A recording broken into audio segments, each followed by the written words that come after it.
Ola, rapazas e rapaces. Ben, estamos na seguinte parte do tema.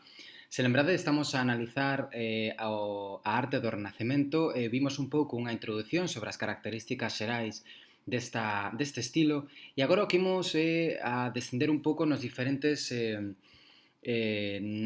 artes plásticas que están dentro da arte do Renacemento. Primeiro analizaremos un pouco as características da arquitectura e veremos algúns exemplos sobre a arquitectura renacentista e despois veremos a escultura e a pintura. Ben, a arquitectura, como sabedes, fai referencia a ese arte que consiste na construcción de edificios que poden ter diferentes fins, poden ser templos religiosos, poden ser edificios que cumplen unha función de infraestructura, ou, por exemplo, poden ser edificacións para habitar ou incluso ou, por exemplo, edificacións para a fabricación de produtos. Ben, desde un punto de vista do estilo renacentista, a arquitectura, no ámbito da arquitectura, os arquitectos o que buscaron foi a construcción de edificios moi simples, de edificios moi proporcionados, e por iso que recuperaron moitos dos elementos da arquitectura propiamente clásica. Aquí temos dous templos. Por un lado, o Templo da Concordia, en Agrigento, Sicilia, un edificio grego, e por outro lado aquí temos a Igrexa de Santa María, a novela renacentista. E visualmente ofrecen unha estrutura similar. Algúns dos elementos que teñen ambas por exemplo, os frontóns. Os frontóns son eses elementos triangulares que aparecen na parte superior dos edificios. Por outro lado, tamén se recuperaron as columnas, nunca desapareceran realmente da arte, o que pasa é que agora recuperan unha gran importancia, unha gran presencia nos edificios renacentistas. E outro dos elementos tamén que estaba presente na arquitectura clásica, non na grega, pero sí na romana, como vemos aquí no acueducto de Segovia, é o arco de medio punto, que tamén ocupa un lugar importante dentro da arquitectura renacentista. Ademais destes elementos, todos teñen a capacidade de otorgar proporcionalidade ás edificacións e equilibrio, podemos engadir outro dos elementos que son as cúpulas.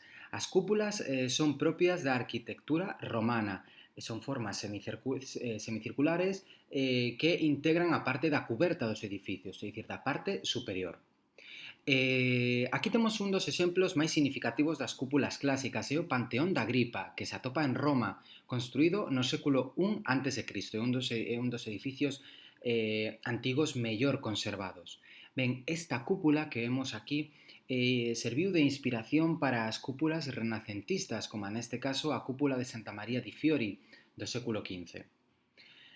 A hora de falar do Renacemento, se lembrades, falábamos de dúas etapas ben diferenciadas. Por un lado está o 400, que se desenvolveu no século XV, e en segundo lugar o 500, que se desenvolve no século XVI. Ben, en arquitectura tamén temos estas dúas etapas. No caso do 400, o fervor constructivo, é dicir, a maior parte das edificacións renacentistas construíronse en Florencia. Nesta etapa os edificios son moitísimo máis simples, máis sobrios e onde as liñas rectas predominan en todas as edificacións, incorporando moi ben ese estilo clásico.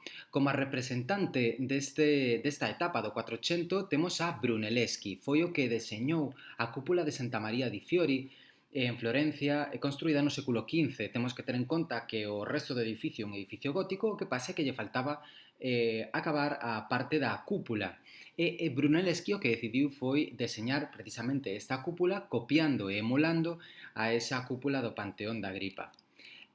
Non foi a única obra de Brunelleschi, tamén ten outra obra moi coñecida e que xa vimos no anterior video, que é a Basílica de San Lorenzo. Neste caso vemos o interior, a diferencia da outra que vemos o exterior, aquí vemos o interior. En este caso, podemos ver como predomina a horizontalidade sobre a verticalidade, a diferencia do que pasaba nos edificios do gótico.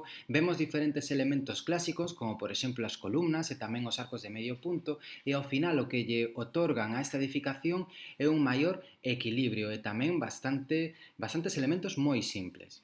Non solamente temos a Brunelleschi no século XV, senón tamén temos a Alberti. Algunhas das obras de Alberti xa as vimos, como pode ser a Igrexa de Santa María Novella de Florencia, que incorpora moitos elementos clásicos, como as columnas, os frontóns ou, por exemplo, os arcos de medio punto, pero tamén temos edificios civís como pode ser o Palacio Rucellai, construído no século XV en Florencia.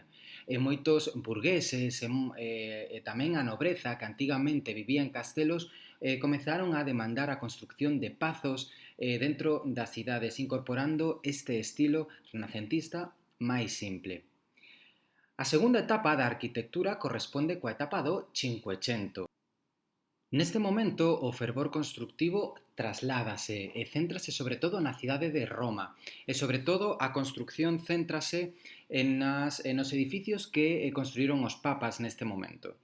Os edificios para esta etapa gañarán un pouco de monumentalidade con diferentes formas, molduras que entrantes e tamén con saíntes que sen facer perder a armonía sí que é certo que os edificios gañaron en monumentalidade e majestuosidade.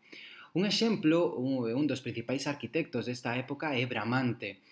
A súa obra, unha das obras máis coñecidas que fixo foi o templete de San Pietro e Montorio, de San Pedro al Monte, en Roma no século XVI. Esta obra, que en realidade é moi simple, e se a víramos dende arriba, a súa planta é circular, con formas perfectas, tamén, por exemplo, incorpora as columnas, pero as súas formas son un pouquiño máis complexas que a arquitectura propia do século previo, con entrantes e con saíntes, facendo que este edificio de pequenas dimensións teña moitísima monumentalidade. Outro exemplo dentro da arquitectura do século XV o temos, por exemplo, na obra de Miguel Anxo. Se lembrades, Miguel Anxo non solamente fora un arquitecto, senón tamén fora pintor e escultor. A súa obra principal en arquitectura é a cúpula da Basílica de San Pedro de Roma, construída no século XVI. Como vedes, na súa forma é similar á cúpula de Brunelleschi. O que pasa é que neste caso incorpora esa maior monumentalidade con un maior número de entrantes e de saíntes e tamén de nervaduras que se colocan na cúpula dándolle unha maior majestuosidade. Se comparamos, por exemplo, as dúas cúpulas, veremos moi ben cales son as diferencias e cales son as características principais que se poden empregar para distinguir a etapa do 400 respecto do 500. Non vemos como no caso do 400 de Santa María de Fiori unha cúpula máis lixeira, máis simple, e pola contra vemos no caso da cúpula da Basílica de San Pedro xa no 500 e no século XVI en Roma, unha cúpula un pouquiño máis pesada e sen perder armonía con maior monumentalidade. Como curiosidade, para que entendades un pouco a representatividade que tivo estes exemplos arquitectónicos na arquitectura posterior, estes exemplos de cúpula, non soamente a de Santa María di Fiori, senón tamén a da cúpula da Basílica de San Pedro, e sobre todo esta última, serviron como modelos para moitas das cúpulas que se construíron en grandes edificios da historia da arte.